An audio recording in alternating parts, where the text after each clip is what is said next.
الرحمن الرحیم۔ السلام علیکم ناظرین، میرا نام وسیم ہے۔ میرا اس دنیا میں میری ماں کے علاوہ کوئی نہیں تھا، مگر جب سے میری شادی ہوئی تھی وہ بھی بیمار رہنے لگی تھی، اور شادی کے 2 سال بعد جب اللہ تعالیٰ نے مجھے 2 جڑواں بیٹیوں سے نوازا تھا، تب میری ماں مجھے چھوڑ کر چلی گئی تھی۔ میرا باپ آج سے 10 سال پہلے فوت ہوا تھا، اور آج میری ماں کو بھی فوت ہو گئی تھی۔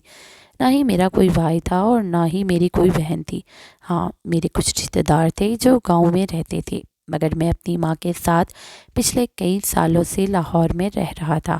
ماں کے چلے جانے کے بعد اب میری بیوی اور میری 2 بیٹیاں تھیں جو اب میرا کل سرمایہ تھیں۔ مجھے اس وقت بڑا صدمہ لگا تھا، مگر وقت گزرنے کے ساتھ ساتھ میں اپنی زندگی میں مصروف ہو گیا تھا۔ میری بیوی مجھ سے بہت محبت کرتی تھی، اور میری دونوں بیٹیاں بہت ہی خوبصورت اور میری لاڈلی تھی۔ میری بیوی بڑی سادہ طبیعت کی مالک تھی۔ اس نے آج تک مجھ سے کوئی فرمائش نہیں کی تھی۔ میں اسے جو بھی لے کر دیتا وہ اسی میں خوش ہو جاتی تھی۔ میں ہر سال اپنی دونوں بیٹیوں کی سالگرہ بڑی دھوم دھام سے مناتا تھا۔ میری بڑی بیٹی کا نام صبا اور چھوٹی بیٹی کا نام مہوش تھا۔ وقت گزرتا گیا اور اب وہ دونوں 14 سال کی ہو گئی تھی۔ میرے پڑوس میں کومل رہتی تھی، جو میری بیٹیوں کی دوست تھی۔ وہ اکثر ہمارے گھر آ جاتی اور میری بیٹیاں اس کے ساتھ کھیلا کرتی تھیں۔ آج میری دونوں بیٹیوں کی سالگرہ تھی، اور ہر سال کی طرح آج بھی میں آفس سے نکلنے کے بعد بازار گیا تھا، جہاں سے میں نے اپنی بیٹیوں کے لیے گفٹ خریدنا تھا۔ اسی خوشی میں میری بیٹیاں اپنا گھر سجا رہی تھی۔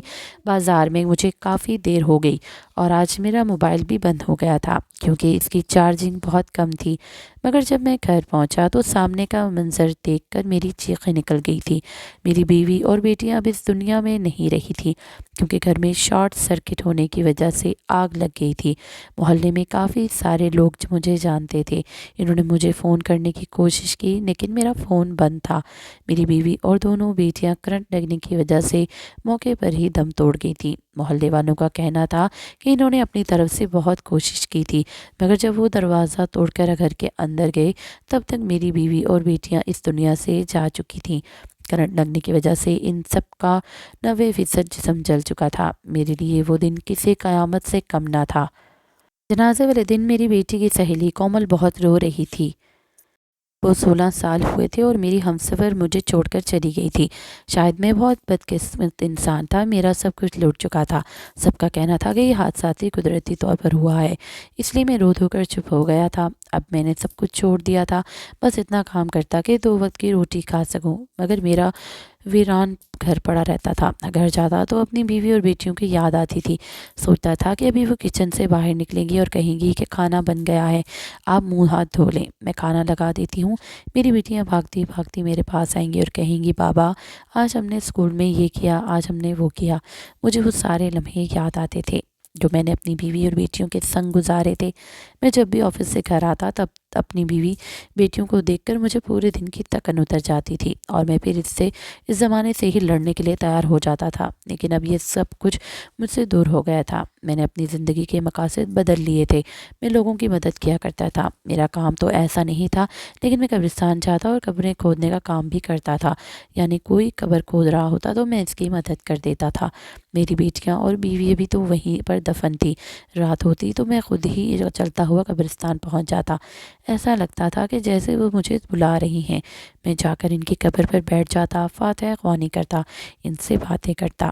ایسا لگتا تھا میری کل کائنات وہیں پڑی ہے۔ وہاں پر کبھی کسی سے ملاقات بھی ہو جاتی تھی، کیونکہ کبھی کبھی میں دن میں بھی چلا جاتا تھا۔ میری اکثر کورگن سے بھی بات چیت ہوتی رہتی تھی۔ ایک دن میرا ایک پڑوسی کہنے لگا کہ ہمارے محلے میں بڑے عجیب سے معاملات ہو رہے ہیں۔ پچھلے دنوں پرویز بھائی کی بیٹی کومل اسکول سے گھر آ رہی تھی، مگر راستے میں سے کوئی اسے اٹھا کر لے گیا اور زیادتی کرنے کے بعد واپس گلی میں پھینک گیا، اور پرویز نے محلے میں کسی سے بھی کچھ نہیں کہا۔ وہ ڈرتا تھا کہ محلے والی میری بیٹی کا تماشا بنا دیں گے۔ میں نے کہا کہ تماشا تو پہلے ہی بن چکا تھا، وہ محلے والوں کو بتائیں گے تو ان کی کوئی مدد کرے گا۔ آج کل تو ایسے طریقے آ گئے ہیں، انسان پکڑا ہی جاتا ہے۔ DNA ٹیسٹ کروایا جائے تو سب پتہ چل جاتا ہے۔ جس نے کومل کے ساتھ ایسا کیا تھا، اب وہ دوبارہ بھی تو کسی کے ساتھ ایسی حرکت کر سکتا ہے۔ اس آدمی نے کہا کہ یہی بات تو ہے، آج ہم مسجد میں بیٹھ کر رہے تھے، لیکن جس کی بیٹی ہے وہ سامنے نہیں آنا چاہتا۔ وہ کہتا ہے کہ بس جتنا برا ہمارے ساتھ ہونا تھا ہو گیا ہے، اب ہم اپنا تماشا نہیں بنانا چاہتے، اور سنا ہے اب وہ کومل کی شادی بھی کر رہا ہے۔ میں نے کہا کہ کومل کے سسرال والوں کو یہ بات پتہ چل گئی تو وہ اس لڑکی کے ساتھ اور بھی برا سلوک کریں گے۔ یہ معاشرہ تو اچھی بھلی عورت کو نہیں بخشتا، تو پھر ایسی لڑکی کے ساتھ کیسا رویہ رکھا جائے گا؟ خیر، میں نے اس بات کی میں زیادہ دلچسپی نہ لی۔ پھر ایک دن میں مسجد سے گھر واپس جا رہا تھا، میرے سے ایک لڑکا ٹکرایا۔ غلطی اس لڑکی کی تھی، وہ موبائل کی طرف مصروف تھا تو میں سیدھا چلتا ہوا جا رہا تھا۔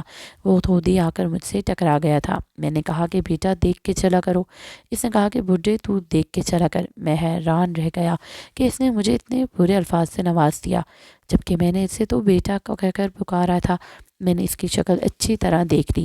وہ دیکھنے میں ہی کوئی آوارہ لڑکا لگ رہا تھا جس کی جیب میں ماں باپ نے پیسے بھر دیے تھے، ہاتھ میں مہنگا موبائل پکڑا دیا تھا، لیکن تمیز سے خالی تھا، اس لیے اس کے ساتھ بحث کرنا بیکار تھا۔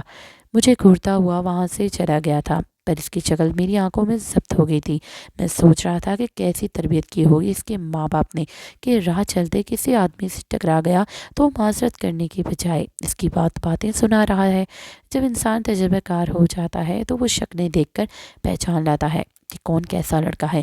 لڑکے کی شکل دیکھ کر یہ پتہ چلتا ہے کہ یہ وہ لوفر ہے یا ذمہ داریاں نبھانے والا ہے، اور لڑکی کی شکل دیکھ کر یہ بھی پتہ چل جاتا ہے کہ اسے گھر بنانے کا شوق ہے یا صرف فیشن اور میک اپ کرنے کا شوق ہے۔ ایک دن میں موبائل میں کچھ دیکھ رہا تھا کہ میرے سامنے ایک ویڈیو آئی۔ شاید کسی نے بہت ہی حساس موضوع پر ایک فلم بنائی ہوئی تھی،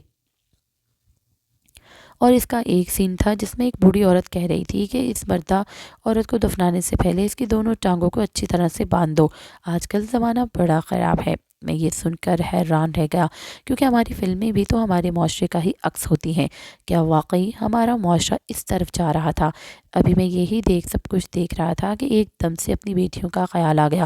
نہ جانے کیوں مجھے ان کی یاد اس طرح ستائی کہ میری آنکھوں میں آنسو آ گئے۔ ابھی میں اپنے ہاتھ صاف کر رہا تھا کہ ایک لڑکا وہاں پر بھاگتا ہوا آیا۔ اس نے کہا کہ وہ لڑکی کومل جس کے ساتھ زیادتی ہوئی تھی، اس کا باپ اس کی شادی کرنا چاہتا ہے۔ اس لڑکی نے نیند کی گولیاں کھا لی ہیں اور وہ اس دنیا سے چلی گئی ہے، اور اب اس کا باپ کہتا ہے کہ میری بیٹی کے جنازے پر کوئی نہ آئے، کیونکہ اگر لوگ آئیں گے تو وہ سوال کریں گے کہ جوان لڑکی نے خودکشی کیوں کی ہے۔ میں نے اپنا سر پکڑ لیا، کیونکہ میں اس انسان کو اچھی طرح جانتا تھا اور اس کی بیٹی کومل میری بیٹیوں کی بہت اچھی سہیلی بنی ہوئی تھی۔ میں نے کہا کہ اب کیا کرنا ہے؟ اس نے کہا کہ جلدی جلدی لڑکی کی قبر بنانی ہے، آپ میرے ساتھ چلیں۔ میں نے کہا کہ ٹھیک ہے، میں آتا ہوں۔ میرا دل بھاری ہو گیا تھا، میں کیوں اپنی آپ کو ایسی صورتحال میں ڈالتا جس میں اپنی بیٹیوں کی بھی خود ہی قبر میں اتارا تھا۔ محلے والے میری عزت کرتے تھے، ان کو مجھ پر پورا بھروسہ تھا۔ وہ جانتے تھے کہ میں ایک دکھی انسان آدمی ہوں جس کی فیملی دنیا سے جا چکی ہے۔ بیٹیاں سب کی ایک جیسی ہوتی ہیں، میں سب کو اپنی بیٹیوں کی نظر سے دیکھتا تھا، اس لیے لوگ میری بہت عزت کرتے تھے۔ تبھی تو یہ لڑکا مجھے بلانے کے لیے آیا تھا کہ معاملہ ایسا ہے، اس کا باپ کہتا ہے کہ بس جلدی جلدی میں اسے دفن کر دوں۔ میں اس کے ساتھ چلا گیا اور اس کے باپ کو دیکھ کے حیران رہ گیا۔ اس کی آنکھوں میں کوئی آنسو نہیں تھا، وہ بس یہی کہہ رہا تھا کہ اللہ کسی کو بیٹی نہ دے، بیٹیاں تو ہوتی ہی بدنامی پھیلانے کے لیے ہیں۔ اب میں کس کس کو جواب دیتا پھروں گا؟ اس سے پہلے کہ پولیس آ جائے یہ کام جلدی جلدی کرو، میں اپنی بیٹی کا پوسٹ مارٹم نہیں کروانا چاہتا، نہیں تو بات کہاں سے کہاں پہنچ جائے گی۔ میں سوچ رہا تھا کہ کومل کی ماں پر کیا گزر رہی ہوگی، کیونکہ اولاد سے سب سے زیادہ محبت ماں کی ہوتی ہے، تو وہ تو رو رہی ہوگی، تڑپ رہی ہوگی۔ سننے میں آیا تھا کہ کومل کے باپ نے گھر میں میت کو 5 منٹ بھی نہیں رہنے دیا تھا۔ جیسے ہی پتہ چلا کہ بیٹی دنیا سے چلی گئی ہے، بس 10 منٹ کے اندر ہی مسجد سے چارپائی منگوائی اور یہاں پر لے آیا۔ غسل بھی جلدی جلدی کروایا گیا تھا۔ قبر کی کھدائی شروع ہو گئی تھی۔ میں جب میت کو مجھے پکڑا گیا تو نہ جانے کیوں مجھے ایسا لگا کہ جیسے کومل زندہ ہے اور سانس لے رہی ہے۔ پھر میں نے کہا کہ مجھے وہم ہو رہا ہے، ایسا کچھ نہیں ہے۔ شاید میرے دل میں میری بیٹیوں کا خیال آ گیا تھا، شاید یہ میرا دکھ تھا جو مجھے اس طرح کی باتیں سوچنے پہ مجبور کر رہا تھا۔ ہم نے لڑکی کو دفن کر دیا، اور جیسے ہی دفن کیا تو اس کے باپ نے کہا کہ چلو، میری اس سے جان چھوٹ گئی ہے۔ میں حیران رہ گیا، اس نے اپنی بیٹی کے لیے مغفرت کی دعا بھی نہیں مانگی تھی۔ ہم لوگ ایک دوسرے کی شکل دیکھ رہے تھے، لڑکی کو دفنا کر واپس آ گئے۔ ابھی گھر میں آدھا گھنٹہ ہی ہوا تھا کہ میرا دل بے چین ہونے لگا۔ آج اس لڑکی کو دفنا کر مجھے اپنی بیٹی کی یاد آ رہی تھی۔ میں نے سوچا کہ قبرستان چلتا ہوں، جا کر تھوڑی دیر وہاں بیٹھ جاؤں گا، کیونکہ جس جگہ پہ اس لڑکی کو دفنایا گیا تھا میری بیٹیاں بھی وہیں دفن تھی۔ میں قبرستان جا رہا تھا اور سوچ رہا تھا کہ کومل نے اپنی جان کیوں لی ہوگی۔ شاید وہ اس کسی کو دھوکہ نہیں دینا چاہتی تھی، اپنے ہونے والے شوہر کو اندھیرے میں نہیں رکھنا چاہتی تھی، کیونکہ اس کی عزت تو لوٹ چکی تھی، اور شاید اس نے یہی سوچ لیا ہوگا کہ یہ معاشرہ اب اس کو کبھی بھی ہمدردی کی نگاہ سے نہیں دیکھے گا۔ ابھی میں نے قبرستان میں قدم رکھا ہی تھا کہ مجھے کسی کی موجودگی کا احساس ہوا۔ جیسے میں نے پہلے بتایا کہ اس لڑکی کی قبر میری بیٹی اور بیوی کی قبر کے پاس ہی تھی۔ پہلے کہ میں وہاں پہنچتا مجھے اس قبر پہ دو لوگ کھڑے ہوئے نظر آئے۔ میں نے سوچا کہ شاید اس لڑکی کا باپ ہے اور ساتھ کوئی اور آدمی ہے، جو سب کے سامنے تو مضبوط بننے کے لیے یہ کہہ رہے تھے کہ اچھا ہوا میری بدنامی کا ذریعہ ختم ہو گیا، لیکن اب شاید اسے اپنی بیٹی کی یاد آئی ہے اور اب رات کے اندھیرے میں یہاں آ گیا ہے۔ اس لیے میں ذرا پیچھے ہی رک گیا اور اپنے قدم بھی آہستہ کر لیے، اور جب میں نے غور سے دیکھا تو محسوس کیا کہ اس کا باپ نہیں ہے، کیونکہ اس کا باپ قدرے موٹا آدمی تھا اور یہ دونوں تو دبلے پتلے اور چھوٹے سے قد کے لگ رہے تھے، جیسے جوان لڑکے ہوتے ہیں۔ اور اس لڑکی کا تو کوئی بھائی ہی نہیں تھا، وہ تو 5 بہنیں تھیں۔ شاید اس لیے اس کا باپ اس طرح سے پیش آ رہا تھا، بیٹیوں سے تنگ تھا، بیٹی کی وجہ سے اسے باتیں سننے کو ملتی تھی۔ میں پیچھے ہی رک گیا، لیکن اب مجھے ان کی آواز آ رہی تھی۔ میں اس قبرستان کے چھپے چھپے سے واقف تھا، میں ان کی آوازیں بھی سن رہا تھا، اور یہ دیکھ کر میرے قدموں تلے سے زمین نکل گئی کہ وہ تو اس لڑکی کی قبر کو کھود رہے تھے، بلکہ کھود چکے تھے، اور اب شاید میت کو باہر نکالنا چاہتے تھے۔ میں نے کہا کہ یہ لوگ کیا کر رہے ہیں اور اس لڑکی کی قبر کو کیوں کھود رہے ہیں؟ اسے تو ہم نے 1 گھنٹہ پہلے ہی دفنایا تھا۔ وہ جلدی جلدی یہ کام کر رہے تھے۔ میں حیران رہ گیا۔ پھر اس میں سے ایک لڑکے کو میں نے پہچان گیا تھا۔ یہ وہی لڑکا تھا جو راہ چلتے مجھ سے ٹکرایا تھا، جس کو دیکھ کر یہ پتہ چلتا تھا کہ کوئی بہت ہی بری نیت اور برے کام کرنے والا لڑکا ہے۔ بس میرے دماغ میں ایک بات بجلی کی طرح آ گئی، اور میں سمجھ گیا کہ یہ لوگ اس لڑکی کے رشتہ دار تو ہو ہی نہیں سکتے، معاملہ کوئی اور ہی ہے۔ اب مجھے شاید محلے والوں کو بلا لینا چاہیے تھا، لیکن جب تک میں لوگوں کو بلانے جاتا تب تک بہت دیر ہو جاتی، کیونکہ رات کا وقت تھا، سردی کا موسم تھا، سب لوگ اپنے اپنے گھروں میں سو چکے تھے۔ اتنی سردی میں کون آتا ہے، جبکہ اس کا باپ بھی اس سے تنگ تھا۔ میں آہستہ آہستہ آگے بڑھنے لگا۔ میں نے قریب پکڑا اور ایک لکڑی کا بڑا سا ڈنڈا اٹھا لیا، جو شاید درخت کی ایک شاخ تھی، اور نیچے گر گئی۔ میرے اندر بہت سی طاقت آ گئی تھی۔ میں اپنے اندر کی طاقت کو جمع کر رہا تھا، کیونکہ ان دونوں کے ارادے کیا تھے وہ میں بھانپ چکا تھا۔ انہوں نے میت کو باہر نکال لیا اور کفن بھی کھولنے لگے، مگر میں نے اسی وقت دونوں کو مارنا شروع کر دیا۔ ایک ایک ڈنڈا میں نے ان دونوں کے سر میں دے مارا۔ ایک لڑکا تو بے ہوش ہو گیا، اور جس کو میں جانتا نہیں تھا، میں نے اس کو پکڑ لیا اور مکوں اور گھونسوں سے مارنا شروع کر دیا۔ شور سن کے گورکن بھی آ گیا، اور وہ دوسرے حصے میں رہتا تھا اور دیوار کے پار اس کا گھر تھا۔ اتنی دور سے وہ نہیں دیکھ سکتا تھا کہ یہاں کیا ہو رہا ہے۔ وہ لڑکا زمین پر گر گیا تھا۔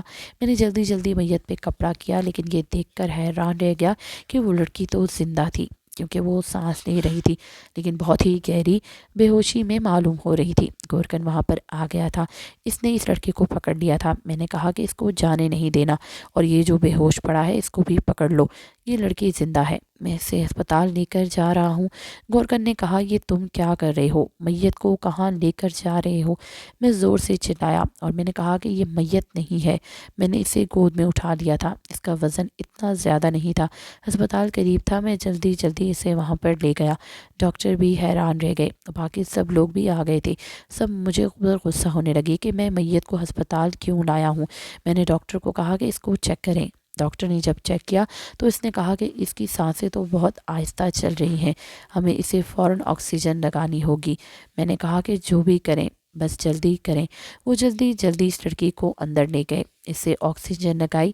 1 ڈیڑھ گھنٹے تک تو کچھ سمجھ میں نہیں آ رہی تھی کہ وہ زندہ بھی ہے یا بچے کی بھی یا نہیں۔ میں حیران تھا کہ یہ لڑکی زندہ تھی اور اس کو دفن کر دیا گیا تھا۔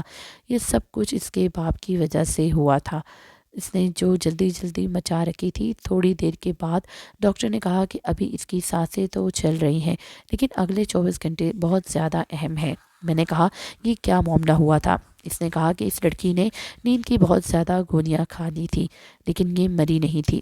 وہ ایسی حالت میں ہے جس میں انسان کے دل کی دھڑکن اور سانس لینے کی رفتار اتنی کم ہو جاتی ہے کہ ایسا لگتا ہے کہ وہ انسان مر گیا ہے اور پھر سے 2 یا 3 دن بعد ہوش میں آتا ہے۔ ایسے مریض کو دیکھ کر صرف ڈاکٹر ہی اندازہ لگ سکتا ہے کہ وہ زندہ ہے۔ شاید اس کے گھر والے اس بات سے بے خبر تھے۔ ڈاکٹر نے کہا کہ اب آپ انتظار کریں، اگلے 24 گھنٹے کے بعد دیکھیں گے کہ کیا ہوتا ہے۔ ڈاکٹر نے بتایا کہ کومل زندہ ہے، شاید اس لڑکی نے جینے کی امید چھوڑ دی ہے، اس کے جسم سے جان نکلی لیکن امید ختم ہو گئی ہے، اس لیے یہ سب کچھ ہوا ہے۔ انسان کا دماغ بڑا ہی پیچیدہ ہوتا ہے، دکھ اور سکھ سے ہی تو چلتا ہے، خوشی سے تو جیتا ہے مگر غم سے مر جاتا ہے۔ ڈاکٹر نے کہا کہ آپ اس کے ماں باپ کو بتا دیں۔ میں نے کہا کہ نہیں، میں کسی کو نہیں بتانا چاہتا، لیکن یہ بات محلے میں پھیل ضرور سکتی ہے۔ پر اس کے بارے میں صرف گورکن کو ہی پتا تھا یا پھر ہماری گلی کے کچھ لوگ آئے تھے، وہ بھی ساری صورتحال دیکھ کر میرے ساتھ ہو گئے تھے اور ان دونوں آوارہ لڑکوں کو پولیس کے حوالے کر دیا گیا تھا۔ ہم نے پولیس کو بھی کہا تھا کہ ان کو ان کے گھر والوں سے بات نہ کرنے دیں۔ پولیس والوں نے کہا کہ بات کرنا تو دور کی بات ہے، پہلے تو ہم ان کی اچھی طرح سے خاطر تواضع کریں گے۔ ان کی اتنی جرت کہ یہ قبروں سے لڑکیوں کو نکال کے ان کے ساتھ زیادتی کرنا چاہتے تھے۔ بعد میں پتہ چلا اس لڑکی کے ساتھ پہلے بھی انہی لڑکوں نے زیادتی کی تھی اور اب وہ دوبارہ سے یہ سب کچھ کرنے کے لیے آئے تھے۔ پولیس والا بھی اسی محلے کا تھا، وہ خود بہت غصے میں تھا۔ اس نے کہا کہ ہم بھی بیٹیوں والے ہیں، ایسے انسان کو اگر بنا سزا دیے چھوڑ دیا تو کل کو یہ سب کچھ ہماری بیٹی کے ساتھ بھی ہو سکتا ہے۔ میں ان کو سخت سے سخت سزا دلواؤں گا۔ کومل کو 48 گھنٹے کے بعد ہوش آیا تھا۔ مجھے دیکھ کر وہ پہچان گئی کہ میں کون ہوں۔ نرس اور ڈاکٹر نے ان کو سب کچھ بتا دیا۔ وہ بیچاری اب کیا بولتی، وہ تو عجیب سی حالت میں تھی۔ اس سے پوچھا کہ کیا وہ اپنے ماں باپ کے پاس واپس جانا چاہتی ہے، تب اس نے انکار کر دیا تھا۔ پھر ہم نے اس کو سمجھایا کہ تمہارے گھر میں تمہاری ماں ہوگی، بہنیں ہوں گی، وہ تمہارے لیے تڑپ رہی ہوں گی، مگر اس نے پھر بھی انکار کر دیا۔ مگر یہ بات چھپنے والی نہیں تھی، اس کے گھر والوں کو سب کچھ پتہ چل چکا تھا۔ وہ بھی اسپتال آ گئے تھے۔ کومل کی ماں اسے لپٹ کر ایسے رو رہی تھی کہ ہم سب کی آنکھوں میں بھی آنسو آ گئے تھے۔ اس نے کہا کہ یہ میری بڑی بیٹی ہے، میری پہلی اولاد ہے، میں اس کے بغیر کیسے رہ سکتی ہوں۔ اس نے اپنے شوہر سے کہا کہ وہ اسے کبھی معاف نہیں کرے گی۔ اس کا سر بھی جھک گیا۔ سب نے اسے سمجھایا کہ تمہاری بیٹی نے خودکشی کے بعد ساتھ کیا غلط کام نہیں کیا تھا، بلکہ کومل کے ساتھ تو ظلم ہوا تھا اور جس نے یہ ظلم کیا وہ بھی پکڑا گیا ہے۔ اب کومل کا باپ بہت زیادہ شرمندہ تھا، وہ بھی رونے لگا۔ اپنی بیٹی کو ہاتھ طرف بڑھایا تو اس کی بیٹی سے ڈر کے پیچھے ہٹ گئی تھی۔ یہ منظر دیکھ کر وہ پھوٹ پھوٹ کے رونے لگی اور کہ اللہ سے معافی مانگنے لگا۔ پولیس والے نے کہا کہ اب اس لڑکی کا کیا ہوگا، یہ تو بیچاری ہر طرح سے بدنام ہو گئی ہے۔ میں نے کہا اس کی زندگی بچ گئی ہے، یہی بڑی بات ہے، لیکن پتہ چلا کہ محلے کے ایک لڑکے نے اس سے نکاح کرنے کی بات کی ہے۔ میں اس لڑکے کو جانتا تھا، اس کا باپ اس دنیا میں نہیں تھا اور وہ اپنی ماں کے ساتھ رہتا تھا، لیکن محنت مزدوری کرتا تھا۔ ہم سب نے فیصلہ کیا کہ ہم سب محلے والے کومل کی شادی اس لڑکے سے کریں گے اور بڑی دھوم دھام سے کریں گے۔ پھر سب نے بڑھ چڑھ کے حصہ لیا تھا اور اس پولیس والے نے لڑکے کے لیے نوکری کا انتظام بھی کر دیا تھا۔ آج کومل کی شادی ہو گئی ہے اور وہ بہت خوش ہے۔ مجھے ایسا لگتا ہے کہ وہ میری ہی بیٹی ہے۔ اس کا شوہر تنویر مجھے زبردستی اپنے گھر لے جاتا ہے اور میں کومل بیٹی سے مل لیتا ہوں۔ مجھے دیکھ کر بہت خوش ہوتی ہے، ایسا لگتا ہے کہ وہی میری بیٹی ہے اور میں نے اس کی شادی کی ہے۔ میری اپنی دونوں بیٹیاں تو فوت ہو گئی تھیں، مگر کومل کی وجہ سے میں پھر سے جی اٹھا تھا۔ آج کومل کو خوش دیکھ کے مجھے بہت سکون ملتا ہے۔